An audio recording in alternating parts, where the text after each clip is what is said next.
Assalamualaikum, halo kawan-kawan secinta Indonesia. Bersama saya Ria di sini. Saya dari kelompok 3 proses bisnis. Alhamdulillah, kita diberi kesempatan untuk membuat podcast di YouTube-nya Alijawa Channel. Podcast kita akan membahas tentang kehidupan pekerjaan pada saat ini atau pada masa pandemi dan juga pada saat nanti atau masa depan. Semoga bermanfaat dan selamat menyaksikan.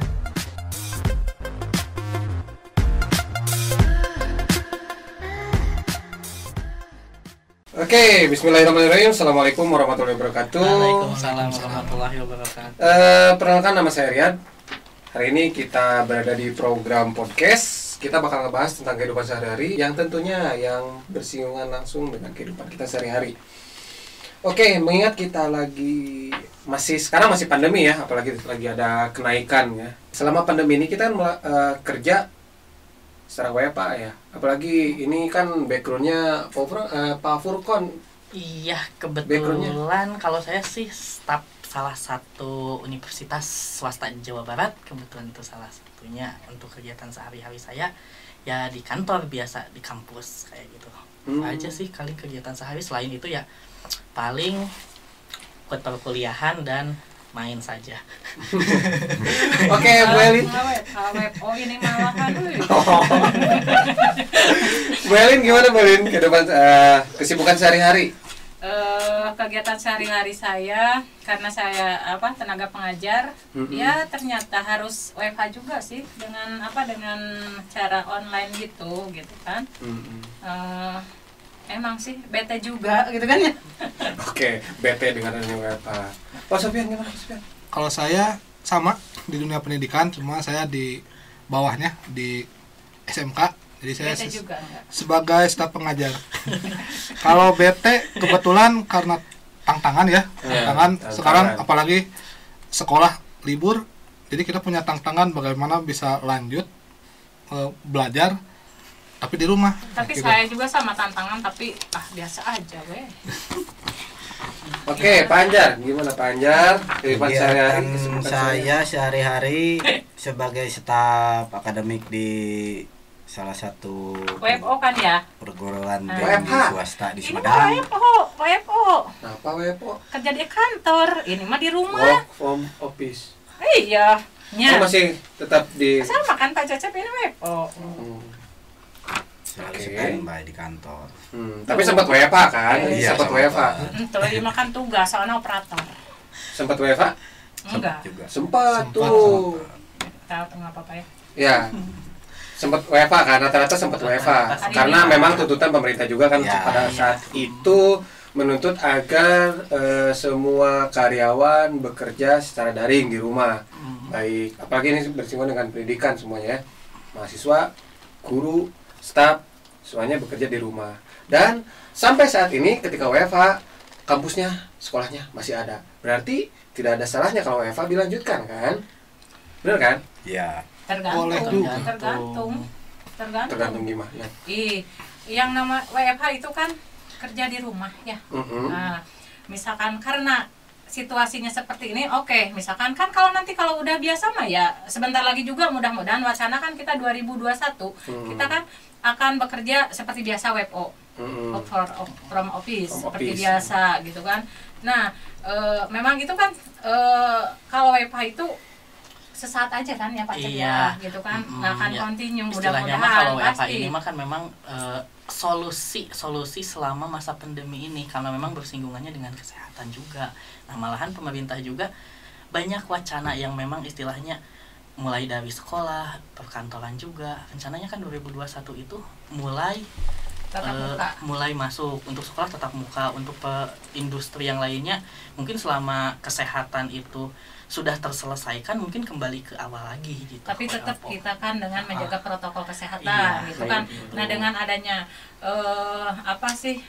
WFH atau pandemi lah gitu, corona gitu, kita kan nambah atribut ya, Iya, seperti iya. pakai masker kayak gitu gitu kan, kayak cuci gitu. tangan semacam tadi Yang ada memang hand lebih sanitizer lebih gitu. menjaga gitu ke depannya Nah. ketika itu. Maksud saya tuh seperti ini ya.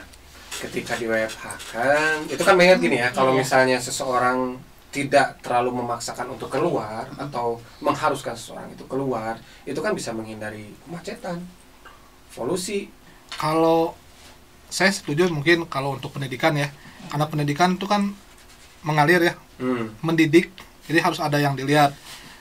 Karena sekarang pendidikan udah bergabung dengan teknologi, jadi kalau untuk pendidikan bagusnya teknologi yang sekarang kita gunakan untuk pembelajaran selama pandemi. Jadi kalau digabung dengan pendidikan yang klasik ke kelas, itu bakal lebih bagus khusus pendidikan. Karena tidak semua bagian harus di WFH kan. Jadi ada beberapa yang seperti kerah biru ya, para pekerja kerah biru dia kan harus langsung ke alat, harus datang sekolah, dia harus datang ke sekolah, soalnya yang diajarkan itu bukan materi. Kalau materi di internet banyak, tapi yang diajarkan itu perilaku kalau di sekolah yang saya amati gitu. Jadi kalau untuk sekolah penting banget untuk ke sekolah. Oke, mungkin untuk sekolah. Tapi kan bisa aja. Sekarang kan ada di yang saya tahu ya, ada yang namanya blended learning gitu. Oh iya. Itu kan bisa di rumah juga kan. Oke, pendidikan secara visual, video juga visual. Harus ada audio, ya audio kan mungkin harus ada. kalau misalnya di Jadi kenapa harus ke sekolah gitu? Dan kita pikir di sananya mungkin oke sih saat ini bisa pakai teknologi. Cuman dari segi efektivitas nih, itu efektif enggak untuk misal kita contoh tadi di dunia pendidikan itu dirasa saat ini setelah pembelajaran itu kurang lebih kita hampir 2 semester lah, satu tahun kurang. Ya, 2 semester. Itu kurang efektif khususnya bagi sekolah SMK itu Punten Kang, iya. maksudna efektif dari kacamata efektivitas ke dosen atau ke mahasiswa atau ke siapa? Ya, ke efektif siswa. itu ke siswa. Ke siswanya. Mungkin kalau dari dosen juga itu kalau bisa dibilang oke lah kalau misalnya secara dosen atau guru yang memang udah terbiasa dengan dunia teknologi. Kalau yang belum juga itu kan pembelajarannya itu nggak serta-merta cepat, Tidak instan gitu kan ya. Tidak instan. Itu menemui beberapa kendala, mulai dari pembuatan bahan ajar juga yang biasanya mungkin secara simpel pengajaran bisa lewat whiteboard ataupun misalnya lewat PowerPoint. Ini harus dengan penyesuaian dengan gitu. online kayak Dan pakai internet. Itu kan dari berbagai aspek juga mungkin oke sih bisa sementara efektif, tapi kebanyakan itu kendalanya di sana, mulai dari jaringan itu yang sangat listrik yang tidak menentu kadang, apalagi saya kan di Garut mati lampu nih, kan nggak bisa pembelajaran, nggak bisa berjalan juga gitu di kan. kampung Mungkin susah sinyal untuk juga. Sinyal juga. Dunia pendidikan juga tidak semuanya. Jadi kalau untuk universitas mungkin kita ada bukti ya bahwa salah satu universitas, misalnya sebutkan aja UT ya, dia UT dari dulu itu kan sistem modul. Dia sistem modul. Untuk bisa dulu udah daring kan ya? Daring. Iya. Jadi kalau untuk tingkat atas mungkin bolehlah bisa diterapkan. Berarti Bapak tentang WFH tidak setuju kan ya? Berarti Kalau kan untuk- harus WFO kalau begitu. Kalau awal-awal mungkin waktu Oke, ini untuk pendidikan mungkin untuk pendidikan mungkin ada beberapa ya. Jadi untuk pendidikan menengah ke bawah mungkin sudah diharuskan untuk sekolah ya. Soalnya biar masalahnya fasilitas. fasilitas terus lebih menyentuh juga kan. Sekarang pertimbangannya perkantoran umum deh selain pendidikan. Perkantoran umum menurut saya sendiri sih masih diperlukan untuk kantor sendiri, misalnya ya kerja. Kita gini, kita masih berbicara tentang WFA. Oke. Oke, misalkan gini loh. Ini kan apalagi gini ya. Oke, pendidikan mungkin ada yang beberapa yang harus pada saat dituntut untuk WFA ada beberapa yang masih di kampus. Tapi rata-rata untuk perusahaan itu banyak yang WFA secara total.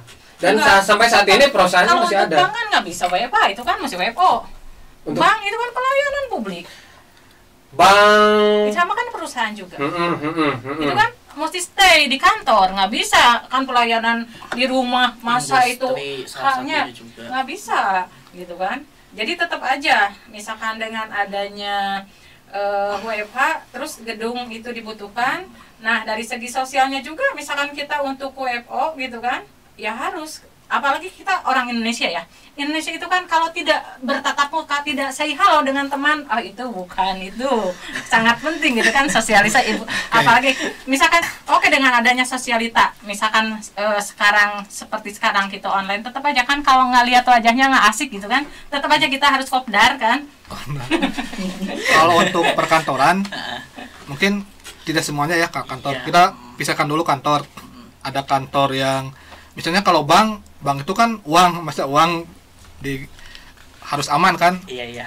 Kalau untuk bank biasanya kemarin bank tetap bekerja, tapi kan nasabah berkurang kemarin.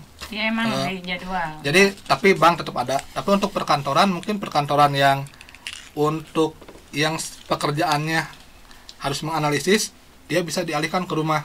Jadi nggak perlu datang ke kantor. Dan kalau kemarin juga waktu WFH efektif dan kita dipaksa, walaupun tanda kutip dipaksa kerja di rumah, tapi terbukti kita jalan untuk sebagian bisnis. Memang gini ya. Memang gini. Memang untuk menuju penggunaan teknologi modern itu ada masa transisi. Dan itu pasti berat. Efektif? Ya pasti tidak efektif karena masih proses adaptasi. Tapi ketika teknologi tersebut dikuasai, itu bisa sangat membantu. Karena saya pikir adanya teknologi itu untuk memudahkan. Tidak ada teknologi untuk mempersulit. Kenapa harus ada teknologi? Kalau ujungnya untuk mempersulit. Nah, dengan ada kemudahan seperti itu, contoh untuk membantu WFH ya. Jadi saya pikir WFH terus ya mungkin lebih ujung ya gedung perkantoran ya tidak harus ada gitu, tidak harus ada gedung perkantoran karena pertimbangannya kayak gini, umat manusia terus bertambah. Iya, setuju. Dengan banyaknya manusia keluar rumah, polusi pasti bakal itu siklus kehidupan, itu pasti. Ya, kita kan harus mengingat juga, harus berpikir juga bagaimana solusi agar polusi atau mungkin ada penurunan penyakit yang baru mungkin nanti. Saya bukan berdoa, tapi siapa yang tahu kan. Itu kan harus siap ya kan.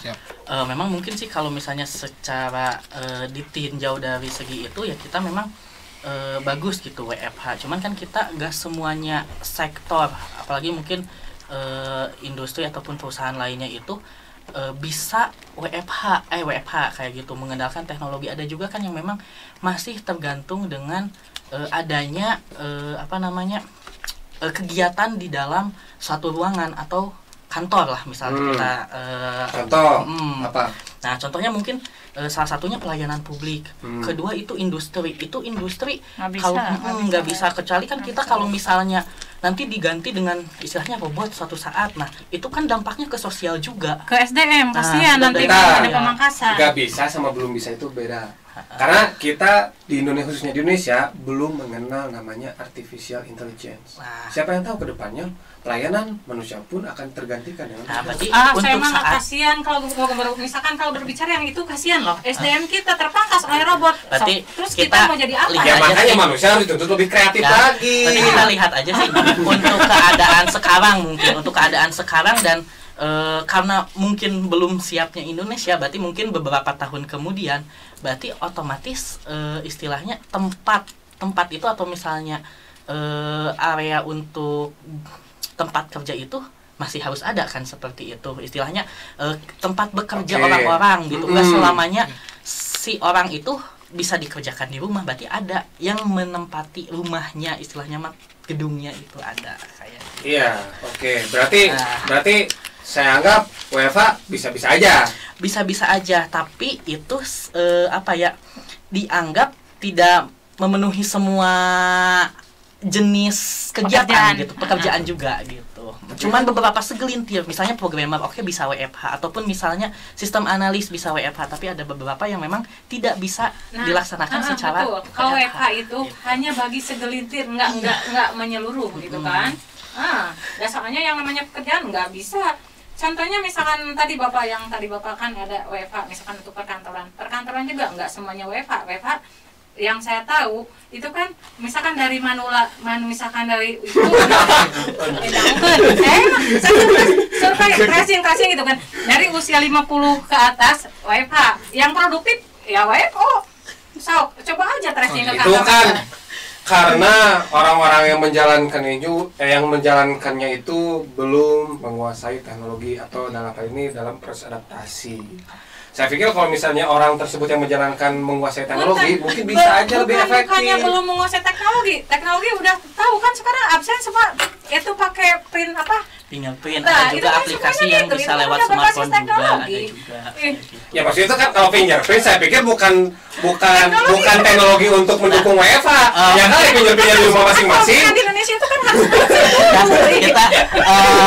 kita secara yang tadi udah di tracing sama Bu Elin kan mungkin ada beberapa khususnya manula ya Bu yang memang di kita WFH kan. Nah, WFH itu tidak semua kan? berarti kan memang secara keseluruhan ini dalam tanda kutip ya manula gitu. Manula itu kan untuk saat ini itu yang memang lebih rentan terkena virus itu. Berarti kan kalau misalnya untuk secara keseluruhan yang di bawah manula ya anak muda gitu, itu kan diasumsikan masih WFO gitu, bekerja di kantor, kecuali kalau misalnya memang ada yang sebelumnya itu anjuran dari pemerintah ataupun misalnya ada PSBB itu di suatu daerah, itu kan memang istilahnya WFH tapi tidak secara menyeluruh, masih ada dibarengi dengan WFH. Tapi saya pikir sih WFH harus tetap dijalankan karena ya harus agar menuntut manusia tapi itu nggak tetap. WFO juga nggak apa-apa kan, kita berdasarkan Soalnya tujuannya itu kita kan menggunakan masker, cuci tangan itu kan tetap kan. Gini. Banyak yang nggak pakai, kita juga nggak pakai masker. Kenapa? Ini kan jaga jarak. Cuma menambahkan, Kang ya, Bu, cuma menambahkan. Di saat teknologi semakin maju kan Bu ya. Jadi menurut saya sih, Iya. fungsi kantor di tengah kemajuan teknologi untuk saat ini tidak diperlukan lagi. Kata siapa? Ya, menurut saya. Oke. Bu. Sudah Nah, kita bentar. silakan penjelasannya bagaimana Pak gitu. Jadi Supaya maksudnya biar bisa diluruskan. kantor hanya tempat bertemu. Kan berarti ada kantor. Terus di dalamnya sibuk dengan sendirinya, cuma bertemu terus sendiri, jangan buka laptop dengan ya intinya masing-masing. Jadi untuk apa? Kita ngomongin tempat, pasti kan terus berkembang. Banyak. Karena terus berkembang, berarti kan kita membutuhkan gedung yang lebih besar kan. Dari sini saya khawatir nanti yang akan menjadi yang terkendala Saya adalah nanya, itu kantor apa dulu? ya anggap ini kantor perusahaan. Jadi Perusahaan bergerak di bidang apa gitu nanti kan? dulu sebentar dulu. Jadi yang saya lihat, jika perusahaan nanti mempertahankan yang sudah ada aja. Jadi kalau udah punya kantor segitu ya udah, nanti kalau tambah orang ya udah misalnya kerja di rumah. Tapi Pak, kalau produksi mah nggak bisa, tetap aja kan membutuhkan gudang. Tadi Kita dipisah juga, Bu, kita pisah antara kantor yang untuk kerja untuk pakai alat sendiri ya, mesin. Seperti tadi saya katakan bahwa kita kerah biru kan biasanya dia harus ke alat langsung mesin. Ya gini aja. Tadi kan udah saya katakan bahwa tempat itu emang butuh ya. Ya, tempat. berarti kan kalau dari pernyataan Kalau Bapak seperti itu ngomongin tempat, masalahnya yang dimaksud kita tidak butuh kantor itu bahwa tidak semuanya harus ke kantor. Ya, dia menambahkan nih. Sebenarnya gini, dengan adanya WFH atau misalnya orang-orang bekerja di rumah atau mungkin kedepannya bukan WFH lagi, tapi bisa jadi WFE, work from everywhere gitu, di mana kerja mah gitu. Yang penting mah ada progres gitu mungkin.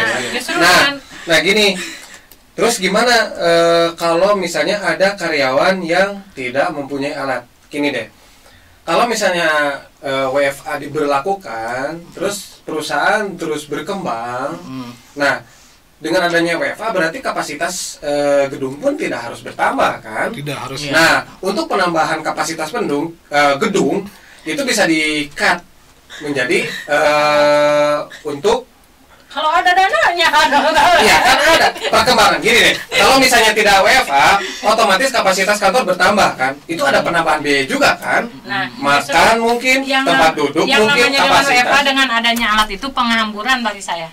Coba Pak ya, misalkan loh, alat itu cuma modal 1 kali loh. Itu kalau misalkan ada biayanya. Ya kan kalau misalnya tidak WFA juga gedung harus berkembang juga, kapasitas kan bertambah. Jadi biayanya diambil dari, kan kita tadi si perusahaan juga hemat. Jadi tadi kan kalau harus membengkak membayar biaya sewa, kalau kecil kan bisa saja biayanya dialihkan. Iya, pengalihan dari misalnya pembangunan gedung baru nggak usah. Dan kalau pekerja kan penambahan fasilitas gedung baru nggak usah. Ya, itu real. Itu harapan. Memang bisa gitu, memang bisa. Kalau pada poin itu saya sebenarnya memahami gitu apa yang maksud Kang Rian sampaikan. Oke, bisa sih seperti itu. Tapi kan pada poin yang kita bahas ini gitu, saat ini mungkin karena itu kan masih panjang gitu. Kita lihatlah setahun. Bukan masih panjang, belum tahu misalkan. Kita saat ini ya istilahnya setelah pandemi ini masih dibutuhkan nggak gitu si kantor itu kan? Pertanyaannya di sana gitu itu. Iya, maksud kantor mungkin ya, oke. Kantor masih dibutuhkan. Kantor masih dibutuhkan. Saya kembali ke Pak Asep, Pak. Sudah, keep. Siapa moderatornya ini? Ini. Tadi sudah saya katakan gini, bahwa kantor emang dibutuhkan, tidak dihilangkan. Tapi di sini maksudnya kita berusaha menekan, jangan lagi ada pembangunan baru kantor. Jadi kantor yang udah ada, ya udah ada. Jadi misalnya untuk rapat, untuk apa, kalau dirasa misalnya bosan di rumah rapat, biasanya kalau sekarang zamannya rapat ke rumah makan sambil refreshing. Jadi gak usah menyiapkan sebuah kantor yang ada tempat ruang rapat atau apanya. Tapi jadi intinya kan berarti kantor itu tempat itu penting kan? Kalau kantor emang penting, tapi untuk kedepannya mungkin gini, tidak semua orang butuh kantor. Nah, kalau tidak semua perusahaan itu butuh kantor. Tapi tidak semua perusahaan juga tidak memerlukan kantor kan di sana. Kalau kantor minimal rumah juga bisa buat kantor kan? Maksudnya sini gedung kantor. Kalau untuk kantor mah kita bisa aja ada sebuah rumah kita labeli udah beres. Jadi gak perlu nyewa sebuah tempat karena orang-orang sekarang udah jarang yang Bapak itu penting kan, itu kan untuk kepercayaan. Iya, maksudnya gini, kalau untuk oke, kita ambil garis lurus, siap. Sudah terlalu panas di sini. Oke, kita gini aja lah, kita close aja. Soalnya saya sebenarnya dari tadi udah ketanggap gitu. Intinya apa nih? Gitu. Jadi yang pertama WFA atau WFE mungkin masa depan, ya mungkin ada beberapa yang harus atau bukan harus siap untuk dilaksanakan secara WFE gitu, work from everywhere gitu, tergantung. Nggak mau, saya mau udah. Ya udah kalau nggak mau. Ya mungkin gunanya untuk apa? Untuk mencegah penambahan gedung baru lagi. Mungkin perusahaan juga daripada untuk mempertimbangkan pembangunan gedung lagi, lebih pertimbangkan lagi pemanfaatan atau optimalisasi gedung yang sudah ada gitu, untuk tidak melibas lahan-lahan hijau atau lahan masyarakat. Mungkin itu aja. Selebihnya apakah itu dilaksanakan WFE atau WFH itu dikembalikan lagi ke perusahaannya, apakah layak untuk dilaksanakan atau tidak. Bentuk kebijakan punya saya nggak tahu, soalnya saya nggak punya perusahaan sama nggak punya yayasan juga gitu. Tapi saya pikir besok ada sebuah misteri, kemarin adalah sebuah histori gitu. Besok ya mungkin kita nggak tahu, tapi kita bisa siapkan. Masa lalu ya itu sejarah. Kita udah belajar mengalami WFA, pandemi. Ya kita ada beberapa ilmu baru juga kan, ya untuk mempersiapkan di masa depan nanti yang kita nggak tahu gitu. Mungkin dari situ kita harus lebih bijak lagi menghadapi kemungkinan yang akan datang. Itu saja mungkin. Selamat. Terima kasih atas perhatiannya. Kami bersama tim dari kelompok 3 mengucapkan terima kasih banyak. Assalamualaikum warahmatullahi wabarakatuh. Waalaikumsalam warahmatullahi wabarakatuh. Oke.